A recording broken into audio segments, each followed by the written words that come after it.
Wow, that's interesting music. The late, great Tip O'Neill once said, all politics is local, and that's certainly true about this year's race for the U.S. Senate seat held by Ed Markey. From energy prices to federal funding of key areas of the economy, it's a crucial choice we'll be making in the fall. And here to talk about some of those issues is six-term Salem Congressman Seth Moulton, who's challenging Markey in the September 1st Democratic primary. Congressman, welcome. Great to see you, John. Great to be back.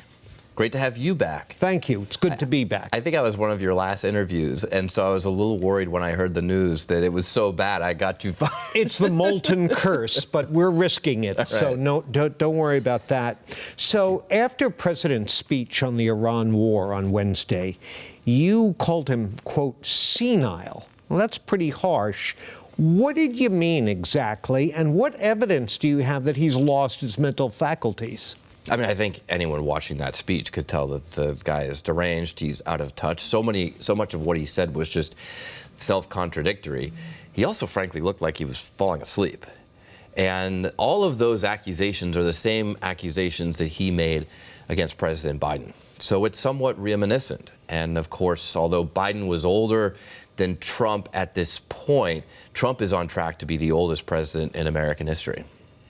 Now, you have said that had there been a war powers resolution vote before this all began in Iran, you would have voted no. Correct. What are your criteria for supporting a war powers resolution? Would China attacking Taiwan be just cause? I think that number one, there has to be a real significant threat to our national security, to American families. As someone who's been asked to put my life on the line for our country, we want to know that we're fighting for our families and friends back home against a legitimate threat. That was the problem with Iraq, right? President Bush made up all these ideas, really, and the administration told a lot of lies about why we should go to war in Iraq. A lot of people thought that it was they had to place our part in 9/11, which they did not. They said Saddam had WMD. Weapons of mass destruction, yep. Which we did not. And unfortunately, they came before Congress, and there were a lot of members of Congress, including Senator Markey, who believed those lies and voted to send us to war in Iraq. And, you know, John, one of the toughest questions I've ever gotten in my life was from an 18-year-old Marine saying, why are we here? Why is this worth risking my life? So China going into Taiwan doesn't sound like it would fit your criteria. Well, here's the thing. A lot of the war games have China attacking us before they go into Taiwan just to try to keep us out of the conflict. So it's a complicated thing. I do think one of the most important things we need to do in the world is deter and prevent China from starting a war in the Pacific. It's one of the reasons why it's so dumb to be tied up in a war in Iran using all our munitions that we would use to stop a war or prevent a war from happening in the Pacific. So if that is our primary task, I don't want to be on record saying, you know, hey, we don't care if China invades Taiwan. Well, the president argued on Wednesday night that Iran was a threat to us. How? You say that's nonsense. I mean, how are they threatening us? I mean, he says that they're going to have ballistic missiles that can reach the United States. His own intelligence agency says that'll be a decade or more away. Well, they have sponsored attacks on our troops. Absolutely. They are a state sponsor of terror, and we should do things to protect ourselves, right? That doesn't mean starting a war that the president is now losing. I mean, let's remember, the Strait of Hormuz was open before Trump started this war. 13 American troops were alive before Trump started this war. 180 Iranian little girls that remind me of my own 5-year-old and 7-year-old at home. They were alive before they were killed by one of Trump's Tomahawk missiles. So it's just not worth it. We have to take our break here, but do you have any complaints about Senator Markey's opposition to this war? I haven't heard much from him, but I know he's opposed to the war as well. Okay. All right, we'll leave it there. And when we return, we'll talk a little bit about some issues that affect your pocketbook, like energy costs, when we continue our conversation with Congressman Seth Moulton. So please stay with us. Welcome back to our conversation with Congressman Seth Moulton of Salem.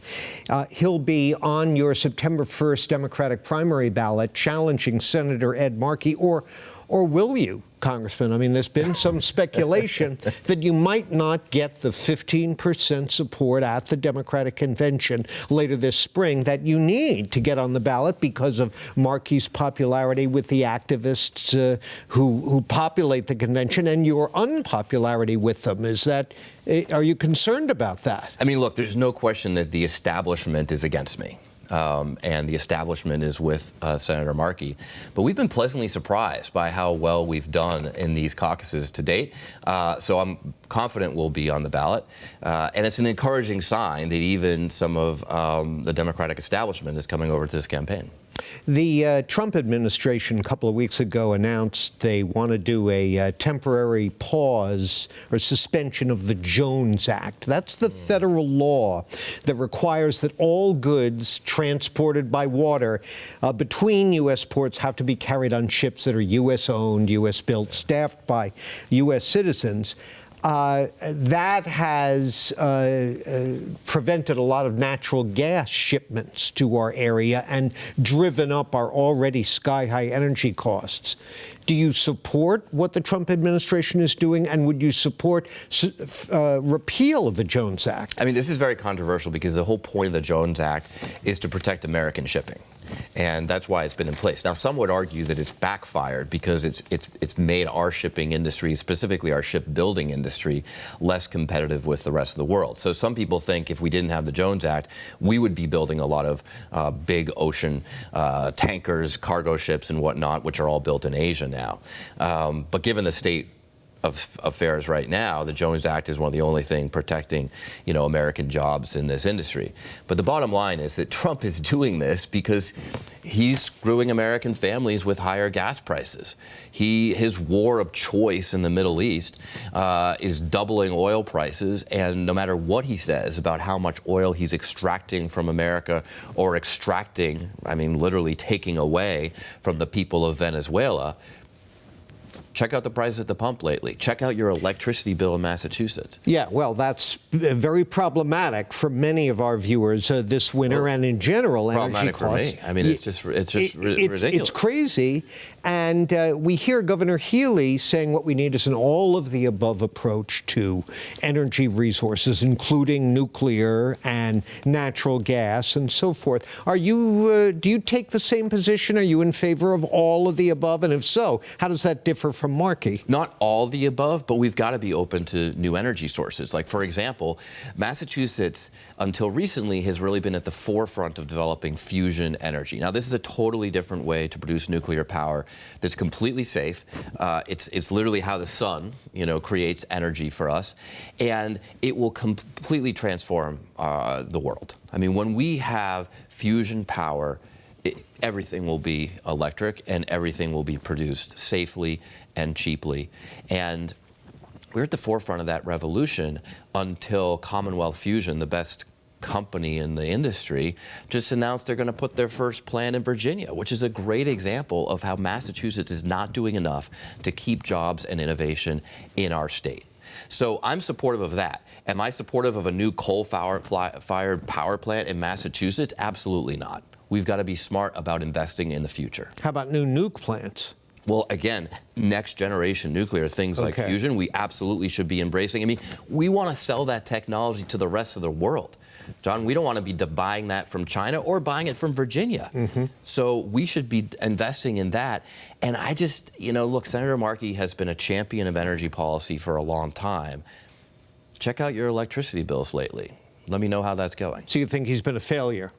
Well, look, I'll just say that if you are happy with your energy policy today, if you're happy with your electricity bill that you're getting in the mail, then you should vote for the status quo. But if you think we can do better, I mean, that's what this race is fundamentally about. It's really bigger than Seth and Ed. It's a referendum on the future of our politics, on the future of our party, because the approval rating for the Democratic Party, even among Democrats, has never been lower in recorded history. And so if you're happy with the status quo, then absolutely you should support the senator. But if you want change, if you think we can be doing better, if you think we need to fight the Trump administration harder, well, that's what my campaign's all about. Congressman, thanks. Thanks for having me. It's good to be back. We'll look forward to having you back later on down the road. And by the way, in case you're wondering, Senator Markey has a standing invitation to come on and have some equal time here. I haven't heard back from his people, but we look forward to having him as this race unfolds. That's all my time right now. Back over to my colleagues for more WBZ News.